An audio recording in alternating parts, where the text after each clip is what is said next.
The middle of the year is upon us, and once again I have fallen woefully short of all of the expectations I set for myself this year. I have only achieved up to about 30% of my original reading goal of 50 books, and have now logged the 17 books and decided to reduce the Goodreads goal back down to a more sensible 30. I am, as you may expect, a slow reader. Appropriate then that the wonderful Curtis Books and Films has decided appropriate to tag me in the slow reader tag. The purpose of this tag is to display some of the books that you think would benefit from being read a little bit more slowly and why you think that. Obviously, I read all of my books incredibly slowly, and I think there's a lot to be learned from that. Everyone should be a little bit more like me. Arrogance aside, I do have 5 books that I think may actually do the job of sufficiently answering the question of this tag. What are some books that are good to read a little bit more slowly? So let's just start with number 1. Okay, the first book I have to show you is this. It's called One Day by David Nichols. I've shown this book off quite recently, I think. It's hard to remember all the books I've waved about in my videos. So this story is a romance book about 2 people that meet at the last day of university, and it checks in with them every year on the same day just to catch up with their lives, basically. I think it's a fantastic book about 2 people's lives growing together and how 2 people can be a part of each other's lives even though they're not always going to be together. It is a romance book, technically. I guess it's like it's an adult contemporary with a strong romance element, but it's very, very good. The relationship is probably one of the most realistic I've ever read in books, and that's probably because if you read it slowly, you really feel like you grow and age with these characters. They start off as obviously like 20 years old, and then it goes through to I think when they're about in their 40s, like very early 40s. So you really feel, reading it slowly, that you get that sense of them growing and aging, and that's not something you get when you read really quickly. I think books that you read quickly almost feel like they take place during one whole day instead of taking place on the same day over 30 years or something. So read it slowly, but read it. It's fucking good. Read it at whatever speed you want. Don't let me tell you what to do, but do what I tell you what to do and read it. It's good. So the next book I have on my list is called The Lady of the Lake. It's the final book in the Witcher saga. Now, I read this one even slower than I normally do for very personal reasons. This is the last, for now, book in the Witcher saga. It's the last one that was published in the 90s. There's a new book I discovered recently coming out next year, but it was one of those sorts of things that films do where they released a sequel 20 years or so after the fact. So this is like the last book officially, and I didn't want it to end, you see. I really love this series. It's about a professional monster hunter called Geralt. He's like a specially trained, enhanced guy who goes out and hunts monsters, but the beauty of it is like his career has become completely obsolescent now that the civilization has grown to the point of they've got castle walls and crossbows, and like we don't need like a dude with a sword. We've got crossbows. We can deal with monsters. But it's a very it's an epic fantasy, almost told from the point of view of one character, which is something that you don't get enough of. I think a lot of fantasy that deals with things that are epic in scope tends to get spiraled out of control and you really lose the heart of characters, and this definitely has the heart of characters involved in the very centre of it.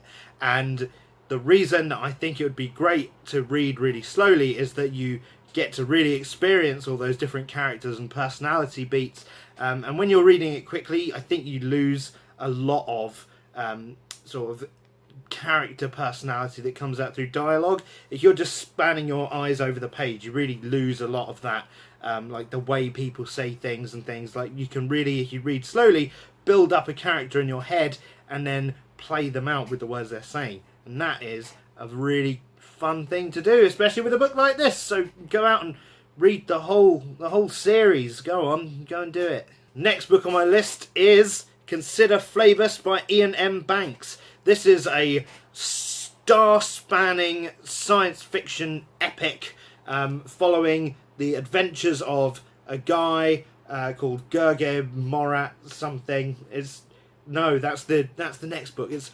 Horza Bora something, and it's Ian M. Banks' names are weird. Okay, give me a break.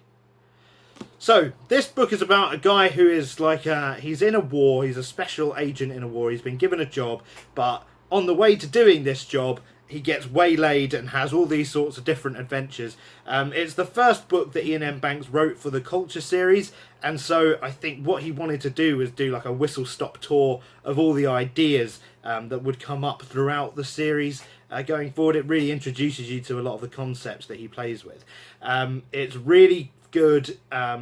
It's a really good book. It took me a very long time to read because I sort of fell off reading. I fell into like a reading hole like halfway through and didn't pick it up for weeks, but it's a good one to read through slowly, because it's really got a lot of complicated ideas, and if you really think about them, you want to read it slowly just to digest what's going on. There's a lot of different interplay with different political philosophies, which is something that the Culture series is quite renowned for, and that is a great thing to really sort of read slowly and digest and mull over in your head.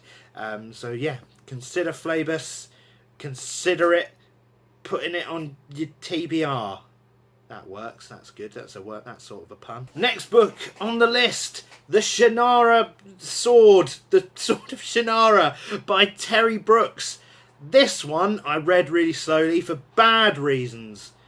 It's really fucking slow and saggy in the middle, and so I'd sort of just stopped reading it for a while, and I didn't want to read it a lot, and the chapters are really long, so it sort of forces you to read it slowly.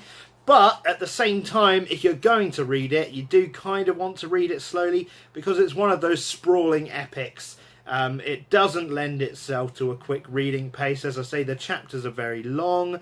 It really encourages you to get invested in the journey. And I think when books want you to be invested in the journey, you sort of have to take it a bit slowly, especially if the journey's not very quick.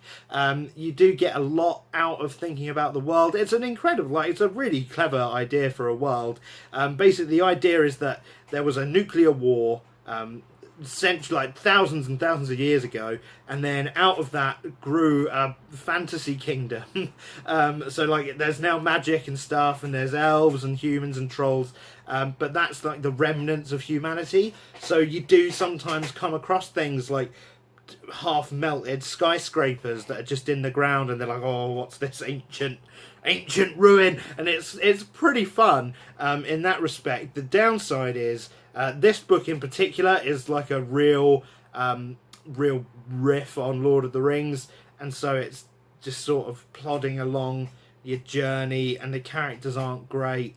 The writing style's really slow. As I say, it's got very long chapters. From what I've seen of the second book, I had a little flick through it. I haven't read it yet, but the chapters are a lot shorter, and I think that'll help the pacing out a lot. I would consider this one if you want to read like a fantasy classic. Don't go in with high hopes of it blowing your socks off. It's very it's okay, but it ain't gonna like tickle you under the chin and buy you dinner. That's all I'm saying. Right, the final book on this list is a big one, and by that I mean physically it's fucking massive. Look at the size of that.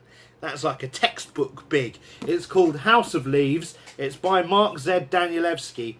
Now this book you need to read real slowly. This took me the better part of a month to read. I think at least 3.5 weeks. This took me to read, and it was not like one that I was putting down and not coming back to, like the Shannara Chronicles or whatever. This one is a tome. Every single word is meaningful in this book, so it pays to read all of them. The author is quite famous for saying that this book contains no typos. That doesn't mean that it isn't riddled with typographical oddities and spelling errors and words that are the wrong word. what he means is that none of those things are accidental. Everything has a meaning. Everything has a purpose. As you can see, like, it's pretty heavy going. It's wall-to-wall text. Font's pretty small. It's very deep, very thematically interesting. There's a lot to think about with it. And then, just to throw other spanners in the works, later on in the book you get stuff like this going on. Like, don't read the words, obviously, that's spoilers, but you get things like that going on. And then occasionally it does pick up the pace by having pages that are just sort of like that, with not a lot going on at all. But you need to pay attention. You need to pay attention. It needs to be read slowly. I'm not going to summarise what this book is about, because if you want to read it, I think it's absolutely best to go in with absolutely no idea whatsoever of what the book's about. If you want to do that, do it. It's a brilliant book. It's probably my favourite book I've read this year. Maybe in my top all-time books. But yeah, really incredible. I would definitely find myself, it's one of those books that you could probably find me hunched over with notes everywhere about it, trying to analyse it all, but I don't have time for that. So I'm glad I read it once, and I'm glad I read it slowly, so I could sort of basically understand what I thought was going on. I could probably get a lot out of rereading it a few times, but I'm not going to, probably. So, yeah, House of Leaves, Mark Z. Danielewski, go and read it. Thank you once again to Curtis for tagging me in this video. If you want to know who I tagged, you better read the description below, because that's where all the tagged people are. Thank you for watching, and I'll see you next time.